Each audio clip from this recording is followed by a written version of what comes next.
Quad66, I am finally done testing. This is right here basically the final bracket of the massive small motor shootout, specifically looking at, flying with 2.5 inch props with 2512 gem fans or these HQ265. So specifically low pitch kind of backyard flyers, and specifically flying with this Warpig 115 millimeter frame on a light kind of like 40 gram dry weight build.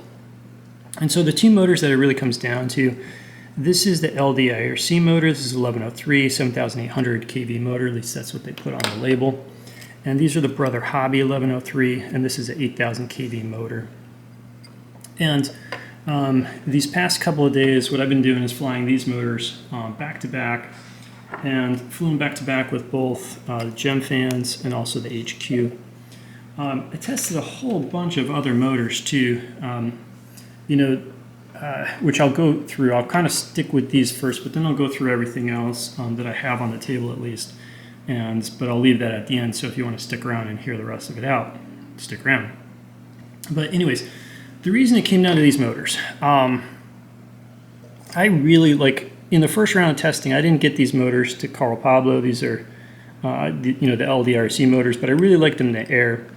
And as far as the testing goes, the motor that really jumped out at me was this BrotherHobby 1103 motor.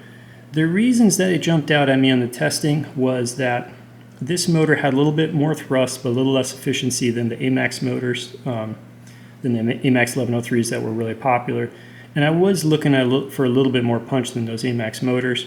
And then the big part too, where these motors really shine, are in the step response. So when we go from like 10% up to 30% throttle, these have a very nice response curve where they jump up very quickly and stabilize very quickly, which is theoretically going to make for good handling, make for good PID response. I didn't initially have these motors to fly because I got some. Somebody was generous enough to share some, but then one of them died out of the box. And then I finally chased them down on the internet, which took a while. I had to really look for the deepest, darkest reaches of the internet. And I actually have an open PayPal case with somebody who sold me these motors, and well, they advertised these, but they actually sold me they sent me the Happy Model 1103. So I was like, no, I want the BrotherHobbies. So finally got them, finally have 4 of them, checked them in beta flight. They look pretty symmetric in terms of RPMs and things like that. No weird shakes, so I think it's a pretty good batch. Tested them out, and sure enough, they're really, really good motors. But I specifically wanted this motor, even though it's not available anymore. Well, it's available if you're willing to order straight from BrotherHobby and you're willing to order at the production run level, meaning you order like, I don't know what they want, like 200 to 500 motors that you order, and several months later you get something, and then you either have a whole bunch of motors or you sell them. What do you do with it? But if I was a vendor, if I was like Pyrodrone or somebody like that, I would absolutely order a batch of these. These are really nice motors. They fly well, they test well, and they're good motors. But in the air, they are actually not the hands-down winners. One of the things I was really expecting from the Carl Pablo's testing was that I thought that these motors weren't going to be I thought the BrotherHobby was pick up a little bit of efficiency versus the LDRC. And 2 reasons I thought that. One was because these LDARC motors produce more thrust. And 2, that's what showed on the thrust testing, where that these were more efficient. But in real world flying, and I'm flying with these small packs, these 380 or 300 milliamp packs, 2S packs from GMB. In real world testing, I'm just not seeing a difference in efficiency. On both these quads, depending on the pack, I'm getting anywhere from like a little over 3 minutes up to about 4 minutes and 30 seconds, depending on the pack and kind of how aggressive I'm flying. There really is some variability in these packs. I think some of them might be older too. That might be why I'm getting some variability. But the LDRC motor is definitely the more powerful motor, but not necessarily giving up much of efficiency. And so then that brings up the question of like, okay, well, then why isn't the BrotherHobby motor, or why isn't the LDRC motor the hands-down winner? The reason for that is a couple things. One of those things is that it's kind of interesting that the motors sort of come into their own a little bit differently. The BrotherHobby motor I really like on this gem fan prop. I really like it on the 2512, and I've spent the past 2 days flying these motors back to back, running through like 3 packs each, back to back to back, total 6 cells, to really get a good back and forth. And on the 2512s, I think these motors really come into their own. They just feel great. And the flight time is enough. It's not great, but it's enough. And the performance is good. And part of the reason with the 2512s that they're nice is that these 2512s are much quieter than the Gem Fan 265s. And so I think my neighbors probably like these props a whole lot more because you can actually fly these fairly stealth. I think that these are pretty, like, sound-wise, loudness, pretty unintrusive. I don't feel bad when I'm flying these, and if I hear the neighbors out in their backyards, I really don't feel bad about these. These are pretty quiet. The T65s, on the other hand, I feel a little bad after a while. A couple packs I don't, and then after a while I'm like, if they're out there having fun, I don't, I think that there is a little bit of, I don't know, I'm not sure if I'd call it a noise nuisance, but it's definitely, I don't know, somebody might get upset. Because my backyard's small, my neighbors are close.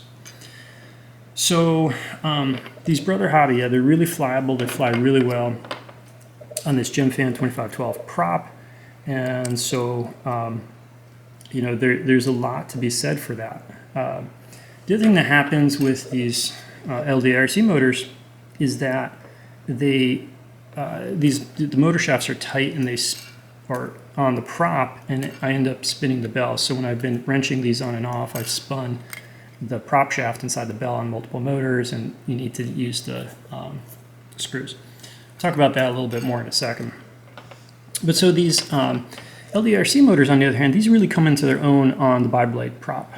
It's just, you just got to sometimes match the motor, the power band to the prop. I think I could adjust that a little bit more, because basically on the biblade, what I feel on this quad is that I feel like I need to push up the idle a little bit, so that I'm not, this one I feel like I'm just having to give it a little bit too much throttle. Like there's just more throttle work on the biblade with this quad.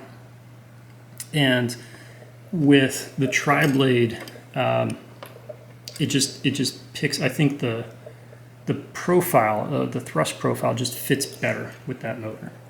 On the other hand, with the LDARC motor, the biblade really comes into its own, and just find this one, I find this quad actually easier to fly on the biblades. It's kind of interesting. Again, maybe I could adjust that out a little bit. But with these motors on the biblade, the downside is the biblades. I did that video on the recent things that these HQ, they have some batches that just the balance isn't great. So you got to sit there and fuss around with them, balancing them out a little bit. And even then, when I try and balance them out, there's still quite a bit of vibration, and it just sounds annoying. It sounds like a shopping cart wheel kind of rattling a little bit, which is a little annoying. And that's not true of the tri-blade. The tri-blades are just nice and balanced, at least all the ones I've had so far.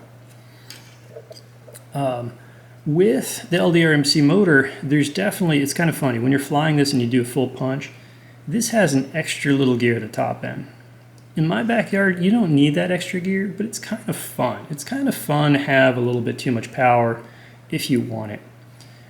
But with that extra power, these props with the biblade, when you really give this motor full thrust, the sound, the pitch, and the loudness of the motor, it goes from linear to going like exponential, and these have like kind of a whoop at the very top end, and that's where I think, I feel a little bad for my neighbors, because when I really get into it, these kind of let out a little extra whoop at the top end. The BrotherHobby motors don't do that. These kind of stay linear. They don't quite have that top end kick to get that motor, to get that blade spinning fast enough to where it kicks over into doing something different in the air, producing just more noise or sound, whatever exactly it's doing. But so what to do about that? I mean, at the end of the day, these motors are available and they're cheap. So I think at the end of the day is like, either kind of mess with the idle to get the tri-blades to kind of get them into the proper part of the thrust curve, or fly with the bi-blades if you're not really that worried about the sound levels and if you're okay dealing with a little bit of balance issues. So if you are going to fly with the tri-blades though, what do you need to do? So what you need to do is, I got a little 1.5 millimeter drill bit. And so what you actually need to do if you're going to use these LDARC motors is you got to open up this hole a little bit, because this hole is it's just really tight to begin with on any motor, and then with the LDARC motor it's just too tight. And so the thing is, when you go through it, you don't actually want to drill it out. You don't want to get in here and start spinning it like this. That makes it a little too loose. So what you want to do is you basically kind of get it started, and then you kind of like screw it through, where you're kind of putting pressure, and you're just trying to screw it through until it comes out the other side, and then you unscrew it out the other way. And when you do that, that kind of gets it to where it's sort of the right tightness to where you can get it on and off of that prop shaft, and you're not over torquing the motors. And so that's a good way, so that if you want to use these motors and the LDARC motors, that's the way to go. So on these BrotherHobby Motors, hey, let me know if anybody's interested in, like, I don't know, if all of you are super interested in these motors and I can sell 200 of them. It'd be a real pain in the butt, but I think it'd be kind of interesting.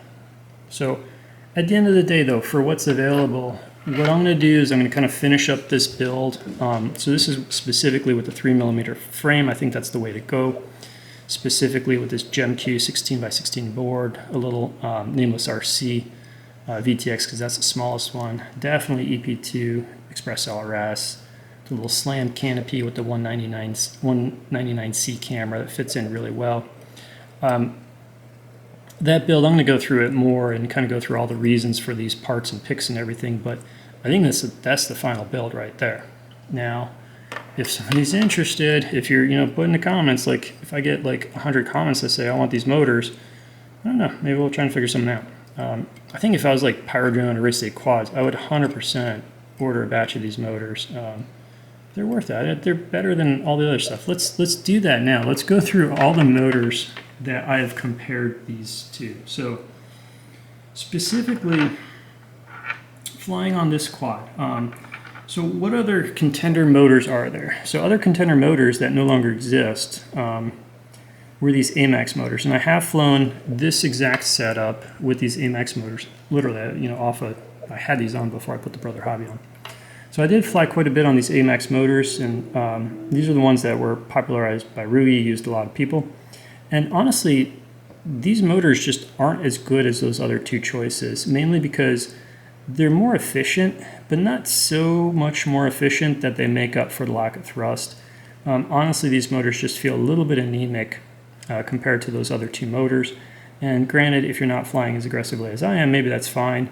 But yeah, they are just a little bit anemic, and I'm not sure if they control the prop as well, because both of these motors, these are both really notchy motors. This is a really hard thing to demonstrate on camera, but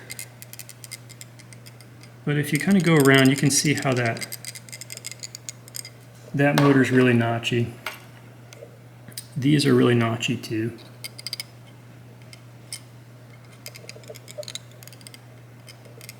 You can see how they're just ticking along. It's almost like kind of rotating like kind of a watch bezel or something, something that has a nice feel to it. These AMX motors, these are okay, but they're not nearly there. They kind of have those bigger, clunkier sort of notches. Granted, these are beat up and old at this point. But no, I don't think of... So these motors were around. So when everybody was doing the 2S toothpick craze, these motors were around, and somehow y'all went for these, just like I did. And we were all mistaken. They weren't as good. But it is what it is. Biggest disappointment out of all this, that's going to be these. These are the Gepar C1202 motors, specifically I think in the 8000 kV. These were supposed to be the replacement for the AMAX motor, because they basically tested on all the Carl Pablo's testing. They essentially tested basically the same, and they're available. They look pretty good. They actually kind of feel probably even a little less notchy, but a little smoother in the terms of notchiness, like a little finer than the AMAX. I cannot tune these motors though. I've tried so hard, and I've flown these quads. I've flown these quads on a lot of different motors, and these are really the only ones that gave me problems. The BrotherHobby don't give me problems. The LDARC don't give me problems. The AMAX motors, a couple others, they don't give me problems. These do. I can't tune them. I don't know what the deal is. I get them close, but not good enough. And on top of that, they're a little bit wanting. I feel they're a little bit anemic. Maybe if you put 3S through them, maybe they'll come into their own. But I think that's a little bit overkill for the backyard, for what I'm going after. But biggest disappointment, this motor right here. Another motor that could be good. So this is the Skystars motor, so 1103. It's actually more like an 1102.5. These are really nice, kind of that nice fine tick tick tick tick kind of notchiness to them. You got those nice round magnets, and these motors overperform. They kind of swing above their weight. These are really light motors, which is kind of one of their main things. But the problem is they've got this clip on top. They got no motor screws. But even with the clip and if there was no clip and this just came down straight on it, I think these would still be worthwhile trying, because you could press a prop straight down, and as long as you get it fitting right, it's probably going to be okay. The main thing, the reason I didn't buy more of these though, is you can't get this anymore. You can't get the 4-hole mount anymore. All they have is a smaller 3-hole mount, and basically everything else is 4-hole. So I don't really feel like dealing with another frame design in this thickness of frame. And also, if you do that, you'd have to source some screws that are longer, because on the 3-hole design, these have the smaller, like 1.6 screws. And so you have to, the screws they come with won't be long enough. You'd have to find them somewhere. So between the clip and the 3-hole pattern, and you need to find longer screws, I'm just kind of putting this motor to the side. And it's kind of unfortunate, because it could be a really, really nice motor. It's just not quite where it needs to be. But it was a nice Contender. Other motors that could be kind of interesting, but I haven't really flown them on these props. These are the Apex motors. These are 1202.6, and I think these are specifically the lower. Which kV is this? What does that say? 8,800. So these are like 9,000 kV motors. These actually swing the tri-blades, or the 3-inch props fairly well, but I think they're just not quite efficient enough to be able to flying on this pack. So you'd need a slightly bigger pack, and then that gets outside of what I'm trying to do. Plus, currently they're not available, and who knows if they'll ever be available again. But it's actually kind of a nice motor, kind of nice performing motor. I don't know if we got the kV right. It could be, but they are a little heavier. They're a little heavier, but they do have like a bigger bearing and stuff. So some of that weight might be functional, and they're pretty nice motors. With things being out of supply, it just didn't really work out. Other motor that I tried and is totally not worth buying ever. This is the Flywoo 1103 motor. And these are their NIN V2s, which surprisingly, so I like their what are they? Their 1203 version, on the 1S, but these 1103s are just terrible. They're heavy. They're like 4.75 grams.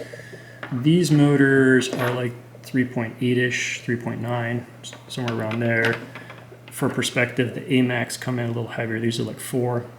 These are the lightest ones, these Skystars. They come in at like 3.5, maybe a little bit less than that. But these are just chunky motors. They're like 4.75. They don't have a lot of thrust. They don't have a lot of efficiency, and they're heavy. They have a poor step response, and when you put them on a quad, the testing actually works. These motors are terrible in the air. So, other little tidbit, not motors-wise, but battery-wise, I got a couple of these packs, got 2 of them. So these are the G&B 380s, these yellow label. Yellow label supposedly have a higher C rating, so you can see they're saying 90C to 180 versus the 300s, which are 80 to 160C. I'm honestly not getting anything more out of these. So there's a lot of variability in these, so some are pretty good, some are not so good. But the 380s are not consistently better. My best packs are actually 300 versus these 380s. The 380s also have longer battery leads, which I find are just too long. These are a little bit borderline long already, and these just kind of go just that much longer to where I find them kind of annoying, and you just have extra stuff flopping around unnecessarily. But no, I don't, and these are a little more expensive. I'm not going to get more of these. I'm going to stick with these. I don't know. At some point I'll probably get curious again and try them again, but they didn't do it for me. I was kind of hoping that, with the 380, if it was a true 380 compared to this 300, that would probably should put flight time into 430, getting to maybe 5 minutes-ish kind of range, and that's just not happening. So it's just not, so is what it is. So at the end of the day, what I'm going to do is kind of like sort of finalize this build in terms of, and put out like a good, parts list and put out a good tune. Betaflight 4.3, it's kind of exciting. So they've frozen feature requests, so they're going to release candidate phase. And so I'm going to do a nice tune for their presets, so that if you decide to buy this, then or part it together and build it up, you've got a nice tune that you can use, and you should have a great flying quad. At least my impression of what a great flying quad is. All right, that's it. Wrapping up that big test of little motors. This was quite an endeavor, and but at the end of the day, it's kind of satisfying too to fly a quad and know what's out there. Have tried, tested or tried just about everything. Know what's out there and say, this is it. This, these 2 options right here, this is the best you can build, as far as I'm concerned, with what's available and what is not entirely available, but theoretically available. All right. Till next time. Cheers.